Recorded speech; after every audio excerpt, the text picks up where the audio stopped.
Hi, my name is Doriana. I'm currently 23 weeks pregnant with my second baby, a baby girl.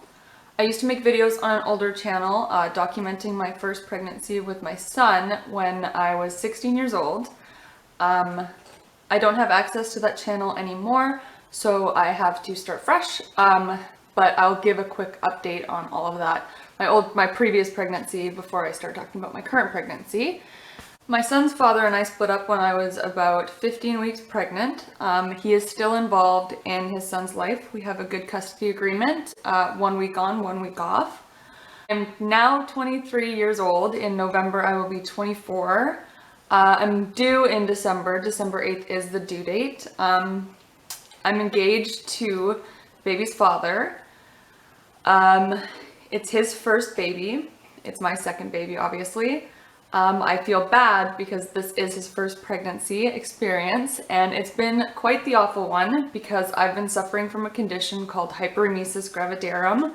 From now on, I'll be referring to it as HG. I also had it with my first pregnancy, undiagnosed, but I was medicated for my whole pregnancy for it. I didn't know what HG was until just before I got pregnant with this baby. I learned that Amy Schumer had it and she was documenting her pregnancy, and I thought that maybe that was what I was suffering from with my first pregnancy. So what HG is a condition that affects about 1.5% of pregnant women. So it's not very common, but it's very serious. If I keep looking over, that's because I'm reading kind of like an agenda that I wanted to talk about. So bear with me there. It's going to be a little awkward. HG symptoms are severe nausea, vomiting that can lead to weight loss of up to 5 to 10% of your pre-pregnancy body weight. It causes a lack of appetite and dehydration that can result in hospitalization. HG is likely to happen in following pregnancies if you've had it one time. It's not always the case, but for me personally, it is the case. My mom had it with all 3 of her pregnancies, so they say that it's genetic, but that's also not 100%. There's not a whole lot of research on it. HG can also become worse in your future pregnancies. It's not always 100% the case, but for me, it is true. My first pregnancy was very mild. The symptoms eased up at about 15 weeks, I'd say. I think I threw up for the last time about that time. I'm still very sick with this one, and I'm 23 weeks pregnant. There are a bunch of different treatment options for HG, but I can only speak up from my own experience with HG, so that's what I'm going to be talking about today, as well as some other stuff.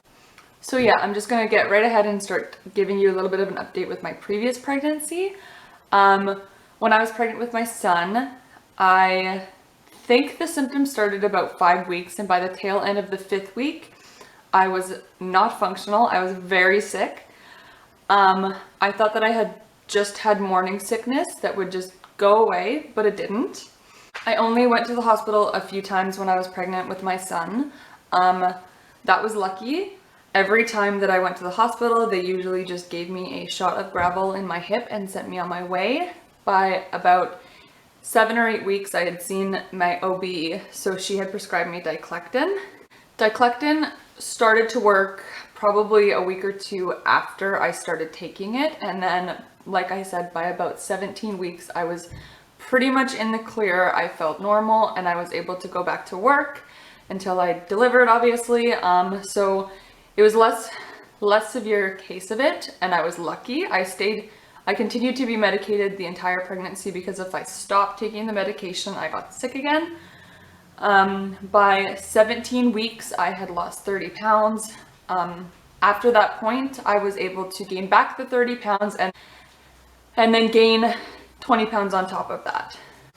I had a healthy pregnancy after that. I was able to go back to work, and at 40 weeks and 5 days, I was induced and delivered my son. And that was 7 years ago, which is absolutely crazy. I can't believe that that was 7 years ago that I was sitting in front of a camera documenting my first pregnancy, and here I am again. It's taken me a lot longer to get ahead and sit in front of a camera because I've been so sick. So I'm going to start talking about my current pregnancy now. I started getting sick again at about 5 weeks with this pregnancy, pretty much on the dot. At 6 weeks, my doctor prescribed me diclectin, and that did not even work after a few days. So I went back and I was prescribed Zofran. And Zofran is a medication that is prescribed to people who are going through chemotherapy. So it is supposed to be a heavy-duty anti-nausea. However, for me, it only worked for about 4 to 5 days, I'd say. So by the 7th week, I was hospitalized quite a few times. So from about 7 weeks until pretty much last week at 22 weeks, I have been hospitalized about 22 times. So I'm still kind of in the swing of HG, but hopefully it gets better by the last trimester. At 10 weeks, my doctor prescribed me a medication called metoclopramide, and what that is it's supposed to help you digest food faster. So you're supposed to take it 30 minutes before a meal. However, for me, I think I got 2 doses in and I threw them both up immediately as soon as I took them. So I did not continue taking that one. At 13 weeks, my doctor prescribed me a medication called prochlorperazine, I think it's called.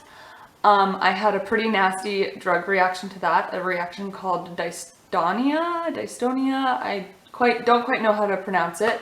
If you don't know what it is, you should look it up. It's really crazy and it's really scary. So I was put in the emergency room again for that condition. At 14 weeks, we started a cycle of steroids.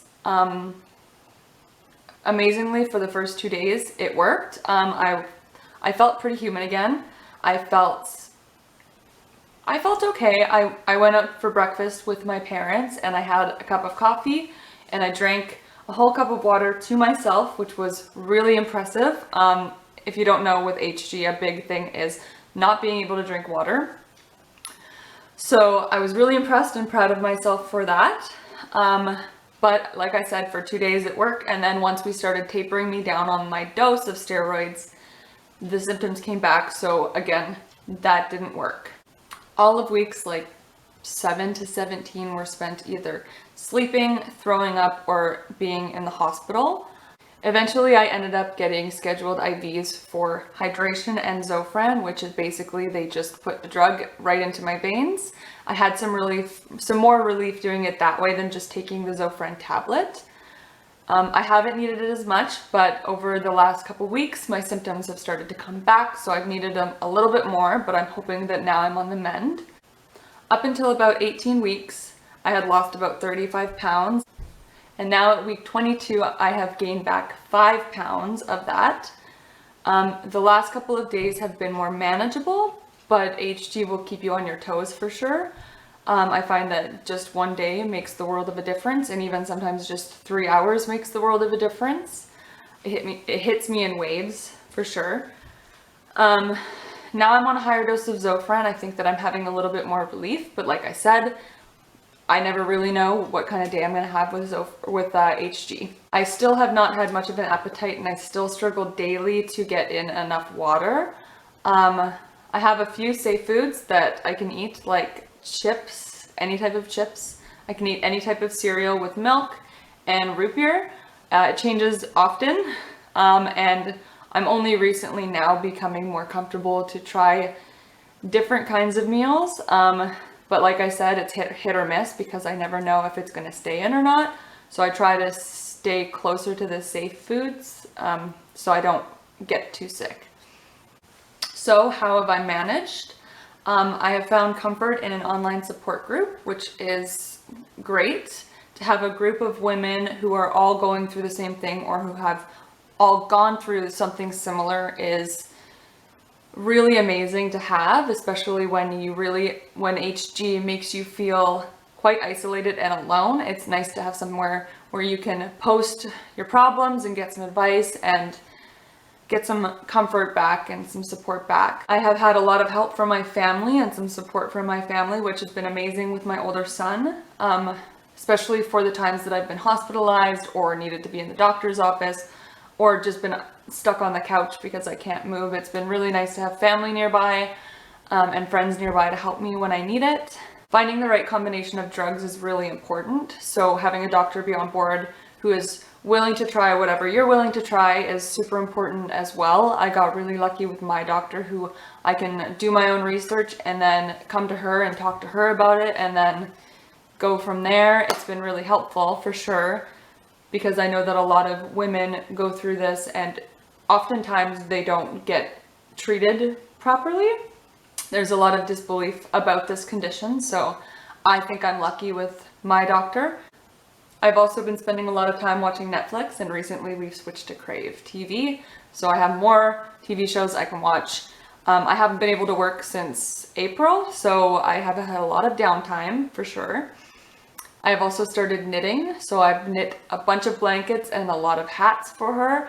I think that finding a hobby or something that you can do while you're so sick is really important, because you will go crazy all alone in your house, especially when your spouse is away working. It's crazy how lonely it gets. So on top of being so sick, at 14 weeks, I woke up and was bleeding. When I went to the hospital, they could not find the source of the bleeding, and they saw that the baby's heartbeat was beating healthy and she was bouncing away. So they told me not to worry. At 18 weeks, I started spotting again, but not very much. And then at my 20-week anatomy scan, we discovered that I have placenta previa on top of having HG. So that's why I was bleeding.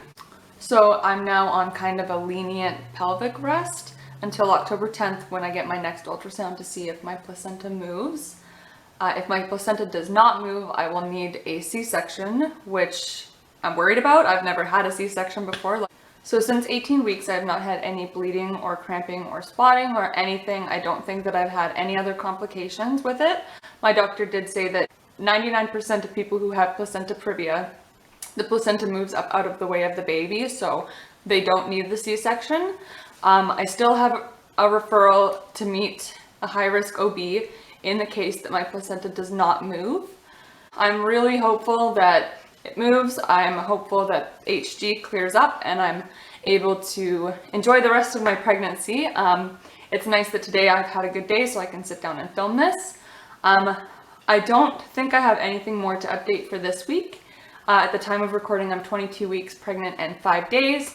So my weeks roll over on Sundays. So next Sunday, you'll get a 23-week update. I think my videos will be a variety of family and baby-related content, but I do enjoy beauty-related stuff, so maybe here and there you'll get some of that type of videos as well.